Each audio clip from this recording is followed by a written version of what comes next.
So we've got a drum and bass track from RMS here. And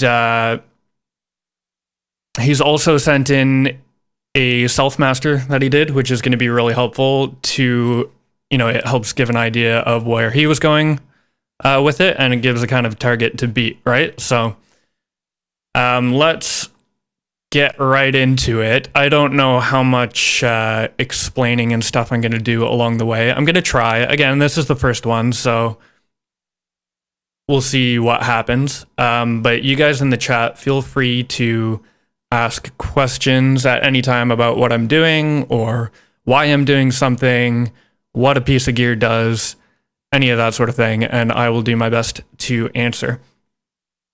Let's go ahead and just listen to the original mix with no processing happening on it, and figure out what we need to do.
Okay, so I already listened to it a few times before starting the stream. So I've got a few ideas of stuff to target. First thing that I noticed is that there's a little bit of a buildup in sort of the low mids that's making things a little bit cloudy. So I'm going to try to clean that up without, harming the low end. I don't want to make the low end too weak after thinning out some of that low mid area. Next thing, at the opposite end of the spectrum, in the really top end, it could probably use a little bit of brightening up. Yes, I know my voice right now is way louder than the music, but the music's going to get louder, so you might want to adjust your volume for that. What was I saying? Top end could use a bit of brightening up, but we're going to have to be careful not to make the sort of upper mids sibilant area too harsh when that happens. And there's a bit of a hole in the mid-range to fill out. And there's a couple of bass notes that are much, much louder than the other ones, which is usually problematic. And having listened to the self-master, it was definitely problematic. I could hear it pushing the limiter harder than it needed to be, and distorting in some spots. So that's going to be the very first thing that I do, is target that loud bass note. I'm going to do that on the digital side of things before I even hit the analog. Reason for that is I don't want that one note to also be pushing the compressor too hard.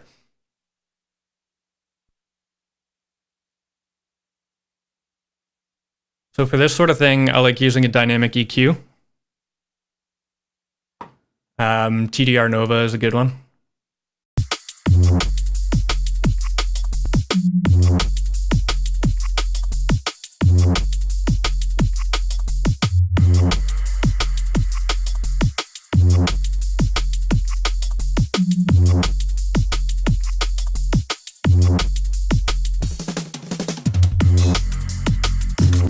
But you can see the notes hitting right here. So I'm going to turn on the compressor part for that.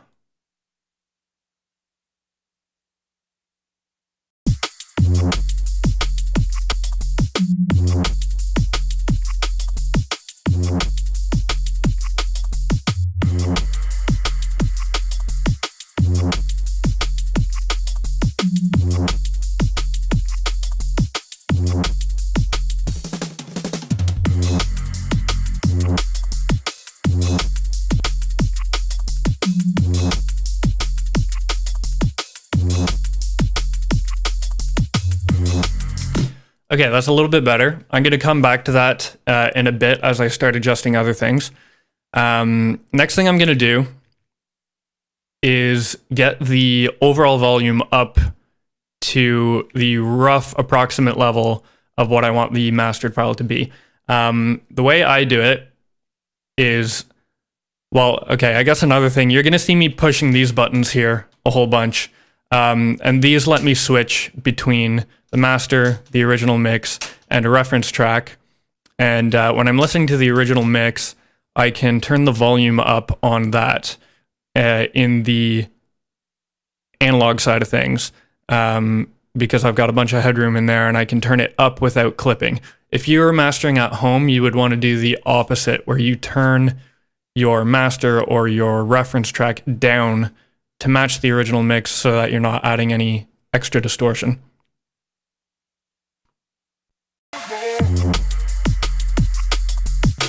So grab your volume knob right now because it's going to get louder.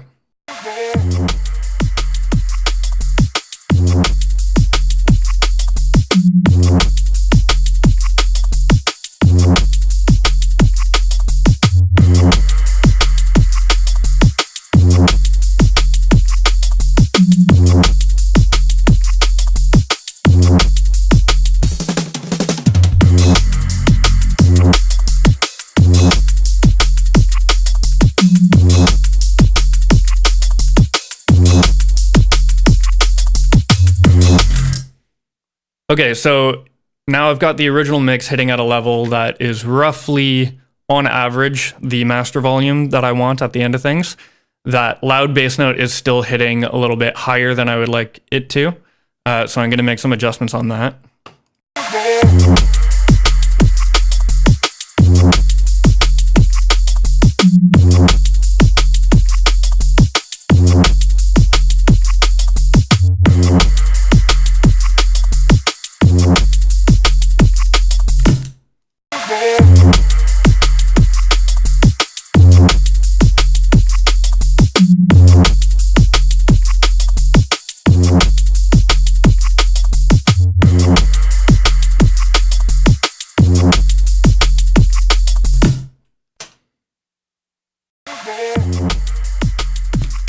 Okay, so now that I have the mix more or less at that level, I'm now going to try to get the quote-unquote master, as it is so far, up to a similar level with clipping and limiting, and try not to damage the transients too much.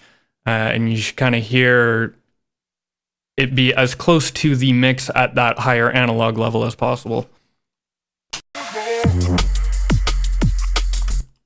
And I have kind of a preset settings here that'll be pretty close to it, and I'll adjust them as we go.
Looks like there's one other note there that kind of sticks out a bit, so I'm going to try to squish that in as well.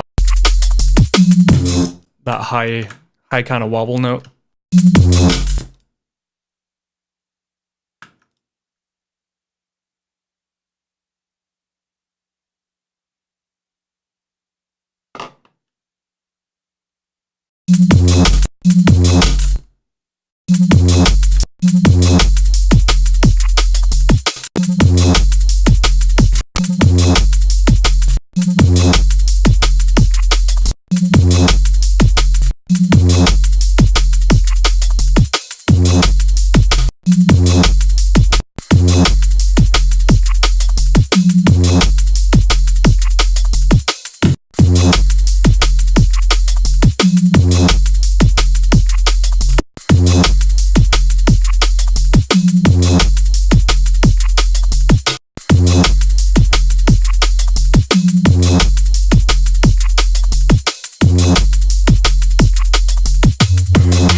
All right, so the bass is a little more consistent now. It's all kind of hitting at a steady level.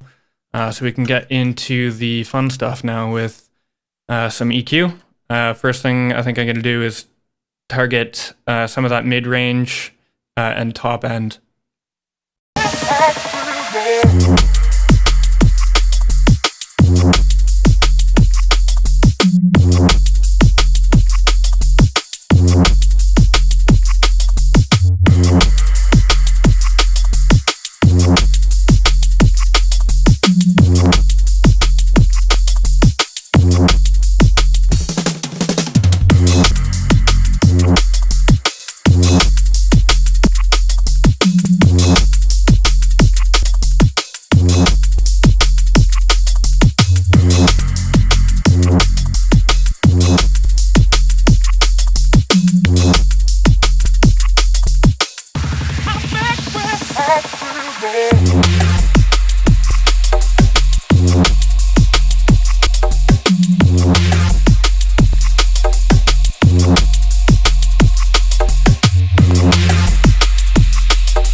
So even with those just pretty small tweaks already, you should hear like the snare in particular jumping out a little bit more, just from bringing out the mid-range a bit. I'll do like a more obvious kind of comparison right now. So the mix.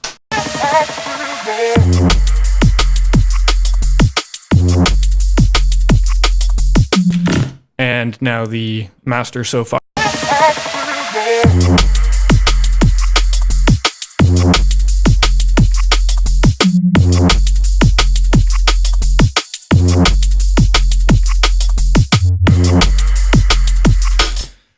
Next thing I'm going to target is the low end, that sort of low mid area that tends to get muddy.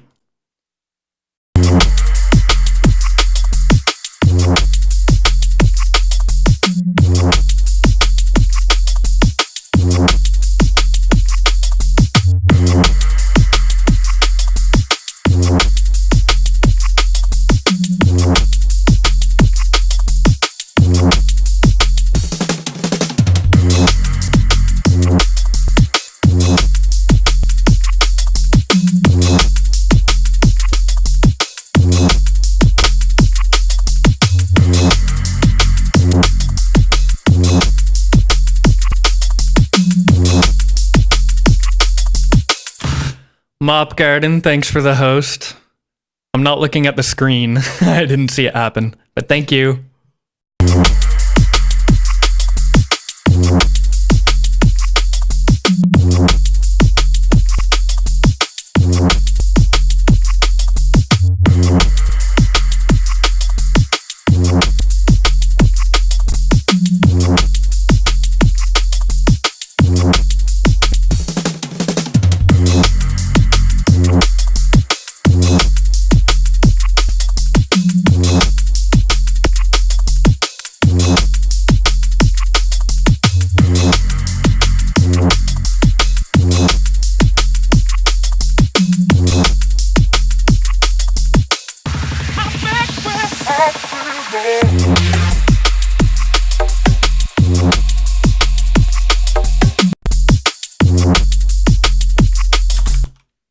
Something I did just there I'll have to explain, because unfortunately the way things are set up, you can't hear these buttons that I'm pressing here.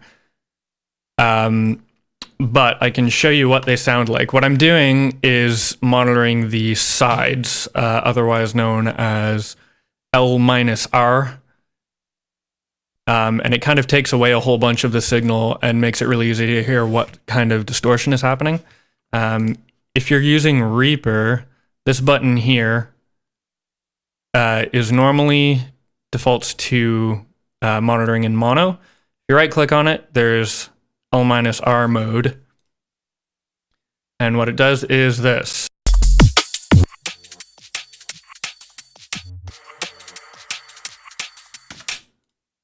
So it flips one channel 180 degrees in phase, and then collapses the signal to mono. So anything that was stereo and out of phase in the original signal, that's all you're hearing now. Anything that was mono in the original signal gets canceled out. It's a handy tool for checking your sides and checking for distortion.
That's a good question. I should explain the setup a little bit.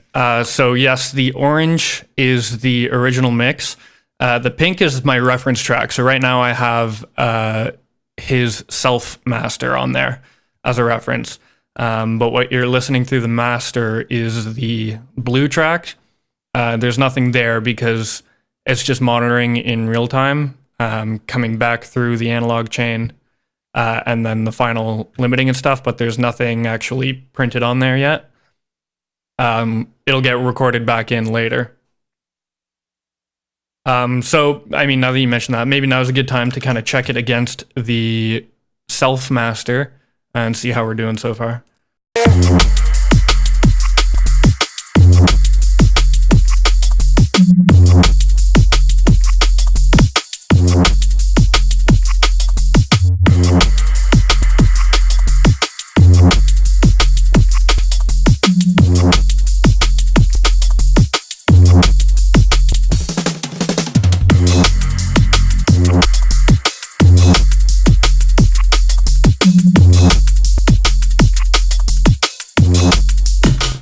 So I haven't gone quite as loud. I might bump it up a little bit more, but in my personal opinion, the self master was pushed too hard.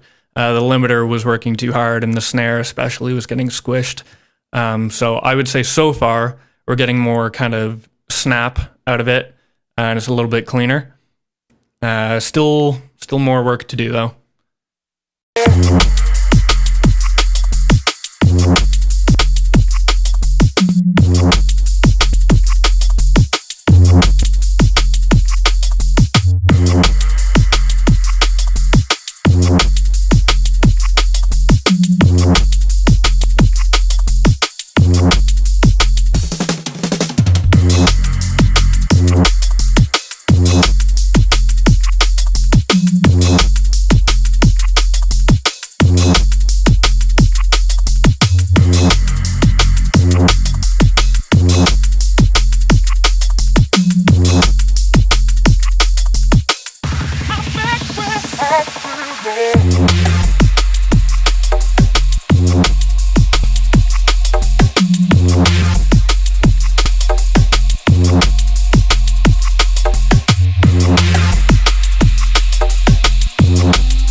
Okay, fun part. I'm just going to do a little bit of compression. I don't want to overdo it because, you know, drum and bass, you want big punchy drums. But I just want to glue the kick and snare in a little bit and kind of level things out a bit overall.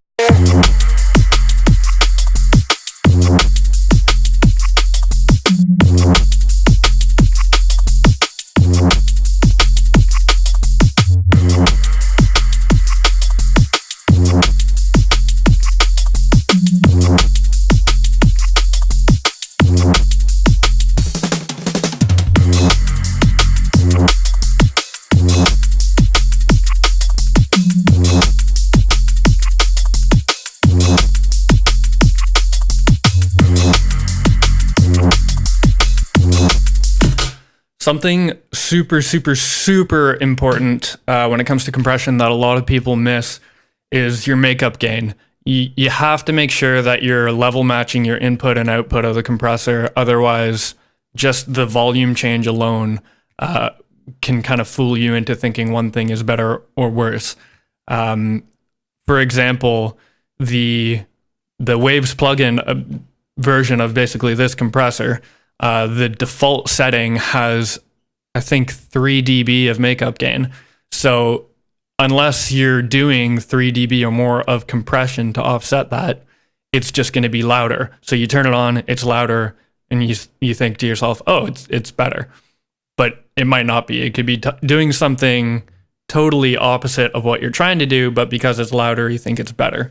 So always, always, always level match your output so that you're hearing what the compressor is doing and not just being fooled by volume. And also bypass it constantly be checking stuff. I'm always checking the mix and then back to the master, mix, back to the master. When you're doing compression, bypass it. See what before and after is like, always.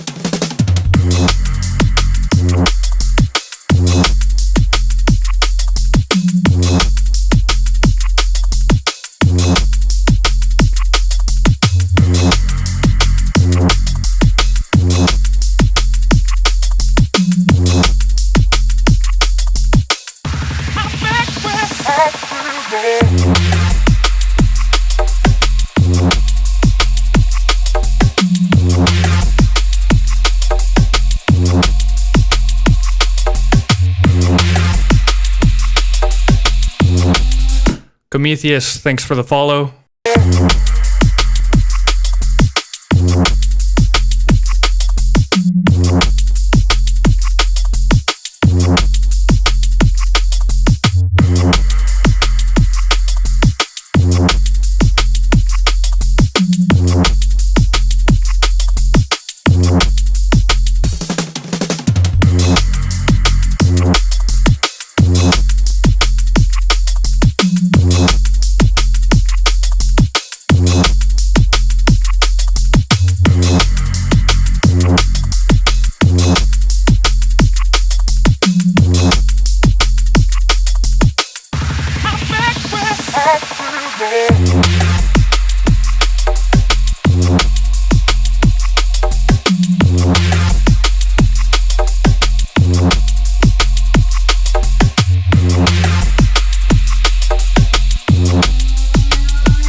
The bypass is when it's not lit up. So when the orange light is on here, it is compressing, and you'll see the needle moving. When it's off, that's bypassed.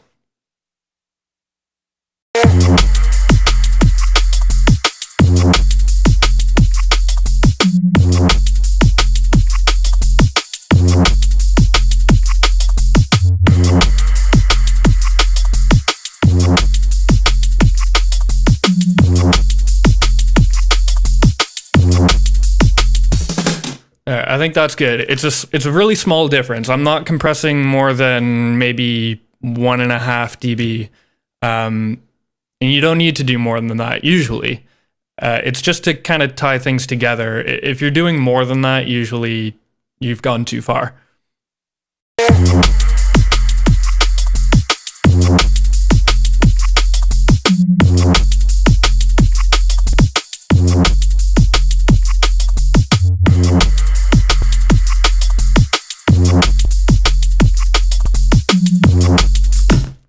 So that's checking it against the mix again, and you should hear the kick and snare still, have some snap to them, but they're sitting a little lower in the mix now, so everything else has filled out a little bit more, and it should feel kind of more whole, I guess, tighter.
probably noticing that like 90% of what I'm doing is just listening, going back and forth, checking it against itself, and just listening. You don't have to be changing something all the time, because a big part of mastering is figuring out when to do nothing, what not to change. So just listen, listen, listen.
All right, I'll do another sort of pointed comparison from the self-master versus my master. So here's the self-master.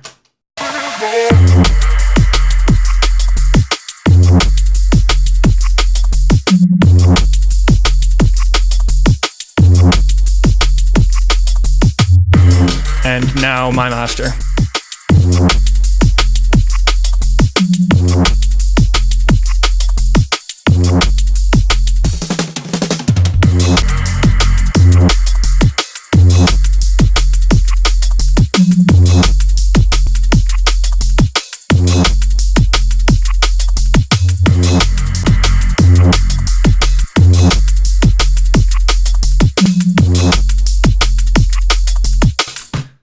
So to me, the self-master has a lot more bass.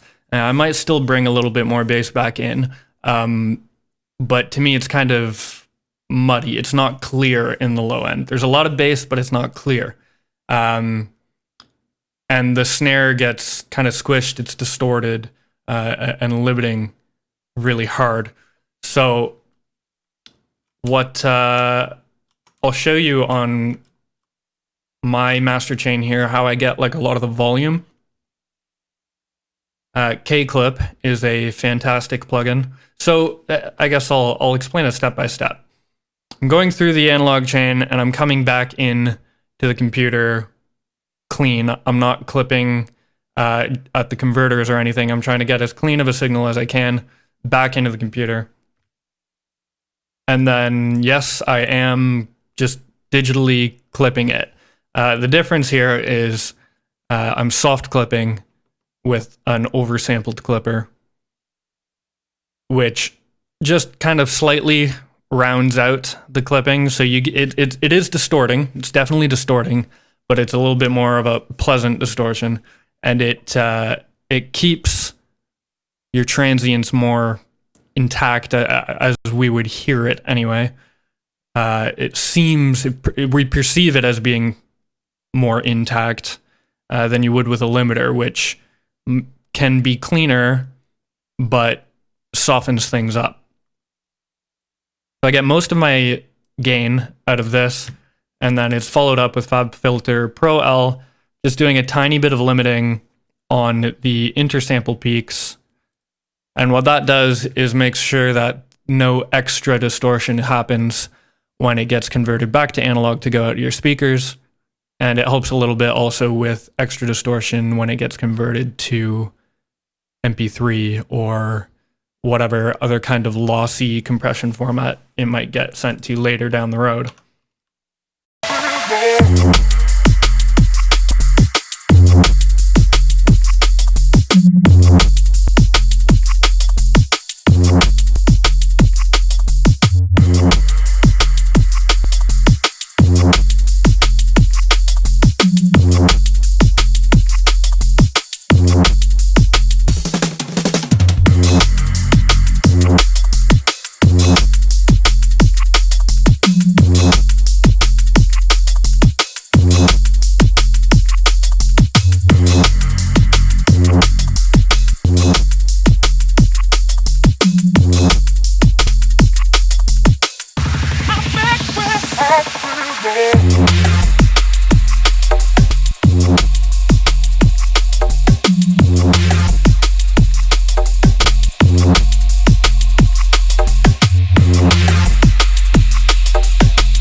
Yeah, Prometheus, that's a good question. For the most part, they're as they appear here, but so I don't know if you were here at the very beginning where I did the dynamic EQ straight on the mix before getting to the analog side. And that was to tame a couple of bass notes that were hitting a bit louder than the rest of the bass line. Then I come out to the analog chain and I hit this EQ first, which is just a shelving EQ plus filters. I really like it for doing just kind of broad strokes to get the whole thing tilted a certain way that's a little more natural. So what I've done here is a very slight shelf up on the low end from 98 hertz and a even smaller shelf up from 1.6K up to get some of the mid-range up and a bit of brightness on the top end, and then filtered out really gently at the very, very top end. Then I go into this EQ, which is the parametric EQ for more, kind of surgical stuff. This is where I cleaned up the low end, filled out the mids a little bit more. Then after this one, I'm actually hitting this, which is a microphone preamplifier. It's a tube amp. And I just kind of gently hit this thing in MS, and it gives it like a little bit of tone, a little bit of harmonic distortion. It almost works as a bit of a soft clipper on its own, but I try not to kind of overdo this one. And then it goes into the compressor here. Again, I'm only doing 1.5, maybe 2 dB of compression on there, just to kind of glue it together a little bit and make it full. And then it comes back into the computer where I have the soft clipper and limiter for the final gain.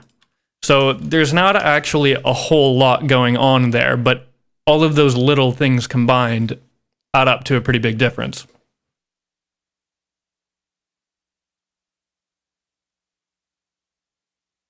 I'm just going to read some of the chat here and get caught up on questions.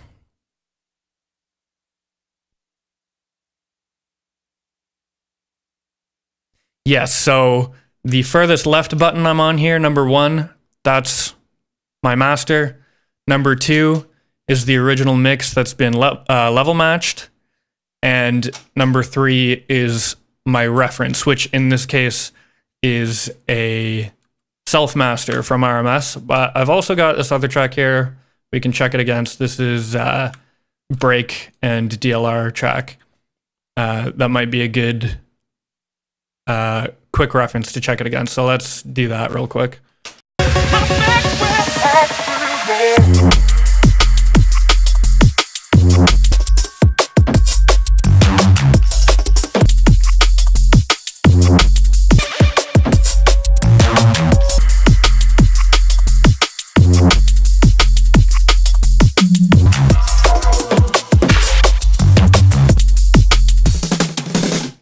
So already, even though I hadn't referenced this before, I feel like they're pretty well matched as far as frequency balance goes, which is great. It means my ears are doing what they're supposed to do and I can trust them.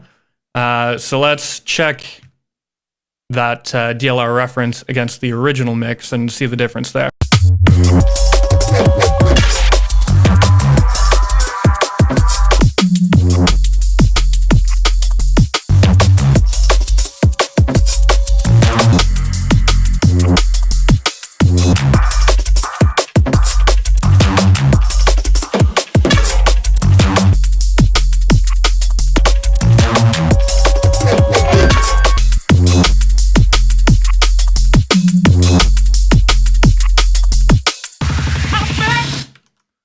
Cool, and I just saw I was getting a tiny bit of clipping on the way back in, so I'm going to turn my volume on the way back into the computer down 0.5 dB, and then I might need to adjust it a bit here.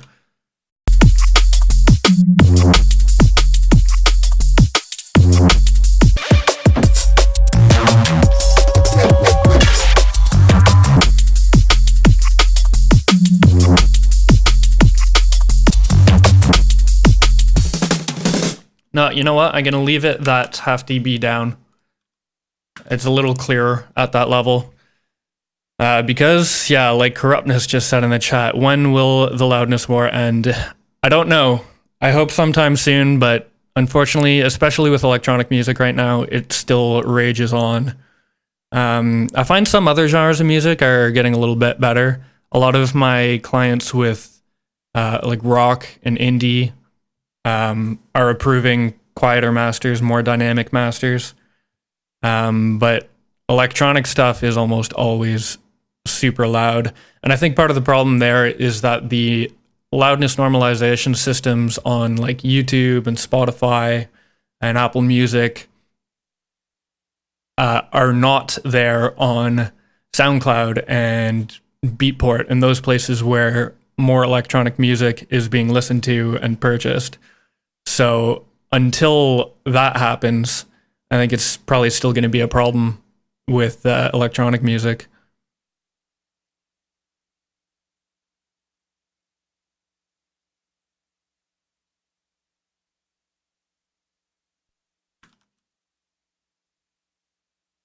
I'm going to give it kind of one final listen through, but I think that's pretty much where it needs to be.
So I'm going to turn the reference self-master down just a little bit closer to where I put my master level, just so you can get an even better kind of comparison without volume changes. I know my master is quieter than the self-master, but I think it's a better spot for it to be in. It lets it breathe a little bit more, less distortion, drums have more impact.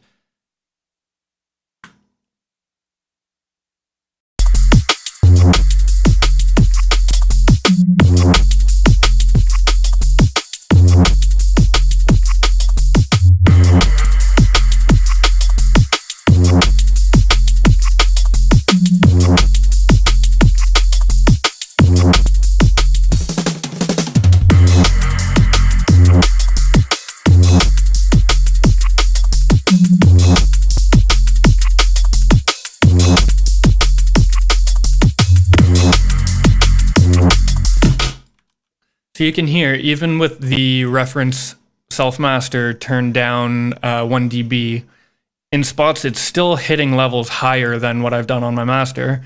But overall, my quote-unquote quieter master kind of sounds a little bit louder and punchier.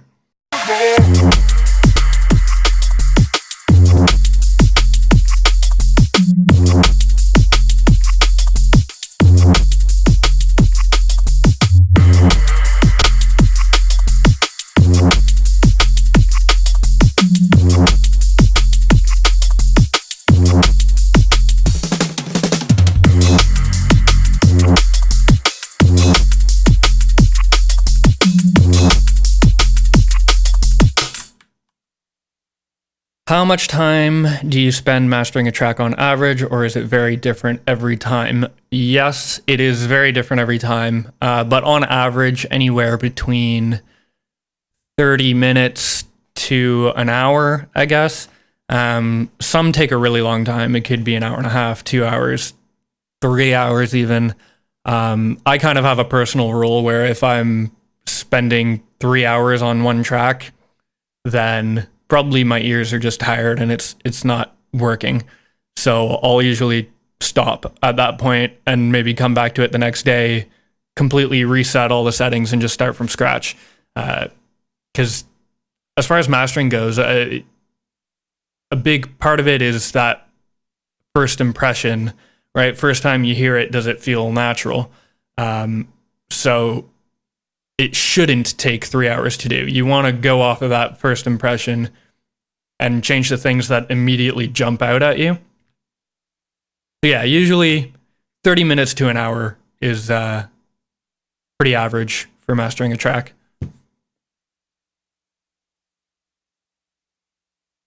Okay, so now that I've got all the settings where I want them to be, I need to record it back in so that we get everything from the analog side of things printed.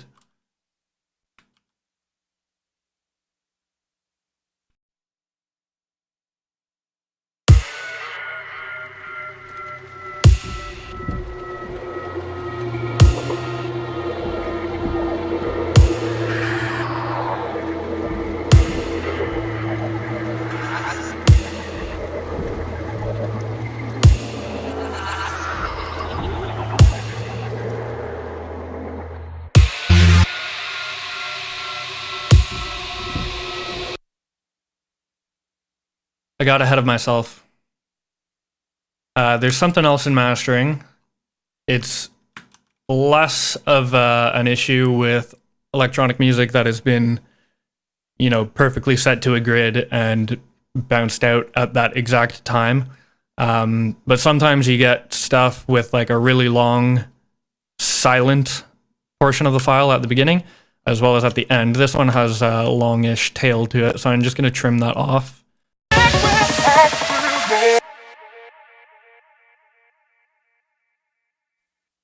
That delay at the end of it ends about here. I'm just going to do a gentle fade on that delay.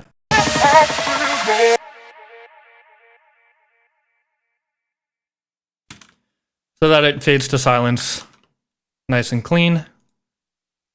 And that there is the set length for the master. So let's record that in now. You'll listen to the track the whole way through. I find this is also usually an opportunity for me to kind of listen to the entire thing, and sometimes I end up stopping the recording and changing another couple of things and doing it again, but I think we're good this time.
Okay, so yes and no. The blue wave is almost the final output.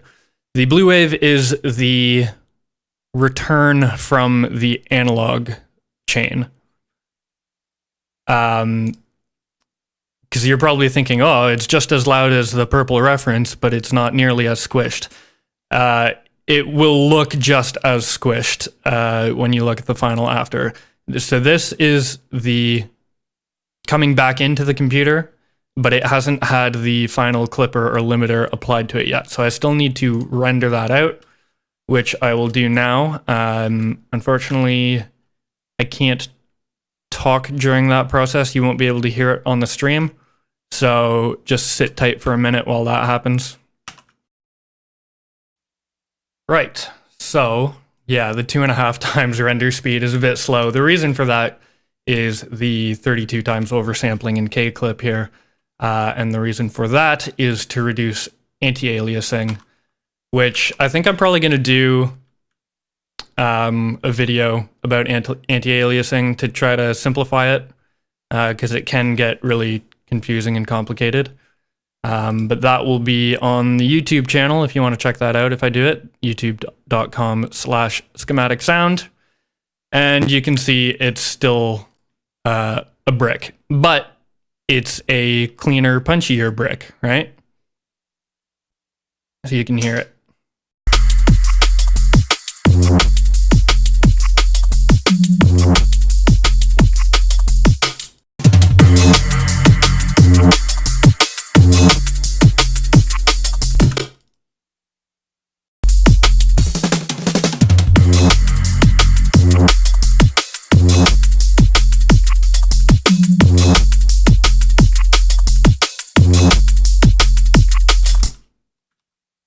Cool. So that's that. Congrats to RMS for winning the contest.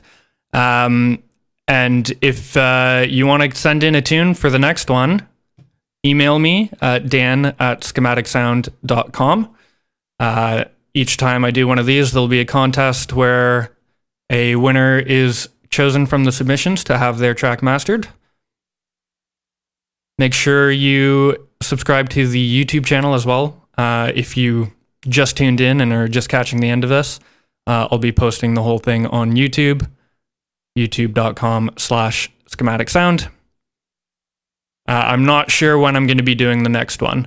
It'll all depend on how many people are sending stuff in, I think, and how busy I am, I suppose, too. I'm moving in the next month or so, so I'm not going to be doing much of anything for at least a few weeks there. I would like to do one of these at least once a month, though, if I can, or maybe every other month. But either way, send stuff in, dan@schematicsound.com. And thanks for tuning in. I hope you learned something.